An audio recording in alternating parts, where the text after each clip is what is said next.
bass player extraordinaire. And I'm also the daughter of Ian Bilby, who's preaching today. So it's a bit of a family affair today, so apologies for that. If you didn't turn up for that. Dave and I moved to Russell about 2 years ago and have been coming to Excite since then, and we just love it here. Cool. So I'm here to talk about missions and about beyond, about reaching beyond where we are. This month's been about outward focus, and I just want to talk a little bit about the missions work that we are doing here at Excite. So as a child, I grew up in church, and missions always fascinated me. We would have missionaries come in and talk about exotic places that they worked in and things that they did. And I actually thought for a long time that there were only 2 ways you could travel in life. And so I wanted to either be a missionary or a clown in a circus. Those were the 2 ways that you could travel. I learned that there were other ways. But in 2010, I got the opportunity to take a year off my career and go and spend it working overseas. And I spent a lot of that time in East Africa, working in with a number of churches in Uganda, Tanzania and Kenya. And it was just a fantastic experience and changed my perspective hugely. Wow. So it's a bit of a passion of mine. I'm excited about it. But one of the questions I just wanted to answer as we sort of start talking about this is why beyond? Why bother? Aren't there enough needy people here in New Zealand? Aren't there enough people that here that need help? And that's so true. But for me, we need to have a wider focus than that. We need to not just be thinking about who we are and what we're doing and what's happening here. For me, it came home with the parable of the Good Samaritan, when Jesus was asked, "Who is my neighbour?" Yeah. And the answer was the parable of the Good Samaritan. And the Samaritan, he wasn't, if you think about who he wasn't from the same culture. He didn't live next door. He would probably never see the guy that he walked past ever again. And in this age where we have exposure, where we see globally through the media what's going on in our world, I believe we have a responsibility to look past just who we are and what we have, and to look wider and to help those who are in need. And that can become overwhelming at times. You sort of look, there's so much need and there's so much. And that's why at Excite we focus on a couple of different areas. We contribute and we give into people that we know are doing a fantastic job in the communities that they're ministering in. So, who do we support? At the moment we're supporting Alan and Linda Stevenson. I could have the next slide. In the Joshua Foundation, Fanuel and Levi Pandy in Seed Ministries Bangladesh, and Maziatola Ministries Colin and Jenny Ailing. So I just want to talk about a little bit about each of those countries and what we're doing there. So in Tanzania, can we move to the next one? We're getting I think there. they're working on it. There we go. Next one again. Next one. There we go. So Tanzania is a country with a population of about 48 million people. Most of it is hugely rural, and there are some big cities, but there's huge poverty there. It's advancing as a country, but really slowly. The median age there is 17. Wow. So the average age of people is 17, and the average woman has 6.3 children. Wow. And the life expectancy is 61 years. So, unfortunately, there's a few of you here who would be counted out at that point. So, the Joshua Foundation, what are they doing there? If we could have the next. So, Alan and Linda Stevenson, they spoke here not that long ago. And Chloe's just been over and experienced Tanzania and the Joshua Foundation. So they're in Arusha, which is just about an hour from Mount Kilimanjaro, and they're doing an amazing job in education.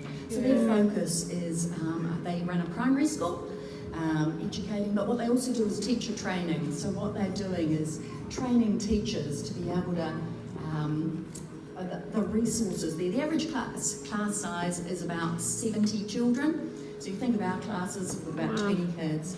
They have 70, I've seen classrooms with 80 kids where they have nothing but a blackboard, and the kids have to bring their own paper to school and give paper for the teachers so they can print out their exams.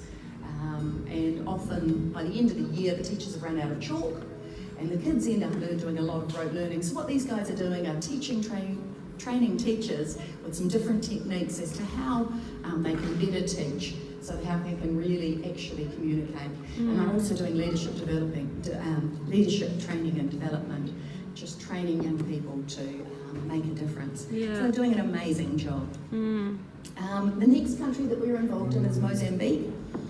Mozambique also has an average age of 17. 4 out of 10 people can't read, and that's a basic level of reading. It's the 10th poorest country in the world, and they really don't have a whole lot. So our Colin and Jenny Ailing have established a cashew farm there, and they are helping with farming. Teaching farming techniques, teaching how to cook, and for some of the young girls, so they've got an amazing ministry with the women. And so Colin and Jenny are currently back in New Zealand. When I spoke with them, they were sort of talking about how with your teenagers, at some point you've got to let them fly on their own. And if you make their beds for them every morning, they'll never learn to make their own beds. And so those guys are back in New Zealand now and letting those teams start to take control and run things themselves. So they've trained up local people and now they're passing it over to them, which is really exciting for them. And then finally, our third country that we're involved in is Bangladesh. Seed Ministries, and I love the concept of Seed Ministries. Seed stands for saving, equipping, empowering, and discipling. So that's their philosophy in terms of bringing people. So Bangladesh has a population of 163 million people, which is just incomprehensible for us, and not that much bigger than New Zealand in terms of land mass. So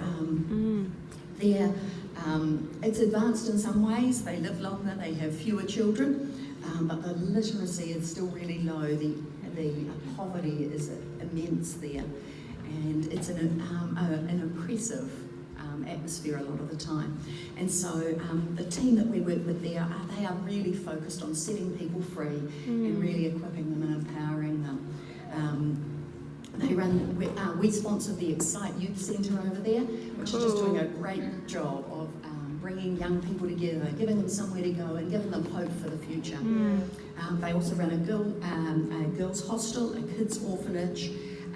They run mothers and babies groups. And what they're really excited about, the next thing they want to do is to help with that literacy problem, is to run a mobile library. So basically a little tuk-tuk, a motorised scooter with on the back, where they can have a library, where they can go into some of these areas, because the kids don't have books. And so it's really hard to read if you don't have books. And so they want to have a library where they can go around and actually help those people get some books. All right, so those are the areas that we're involved in. I guess the question is, for you guys sitting there, what can you do? What's possible for you guys to do? And there are a few things. You can pray. These guys really need our support. Pray for protection for them, for protection for their families. It's really tough being out there. Having been out there, when you're out there on your own, and you're doing the hard yards, it can become overwhelming at times, and they need our support, they need our prayer. And you can give. You can give financially. We can, any gifts that you want to send over to people, and we have focused offerings from time to time, but if you want to give, you can just mark that on your offering envelopes, and we can get that money to them. But you can also give your time. If people are interested in going and donating time, all of them that I spoke to would love to have visitors, love to have people come over and help out for a week or two, or whatever you can give. And support them. Write them an email and encourage them. Tell them you're thinking of them, tell them you're praying for them. They just want to know that you're there and that there are people who are back here supporting them and thinking of them. All right, so that's all from me. If you've got any questions or anything about any of the groups that we're involved with, please let me know. Come and find me. I'll be wandering out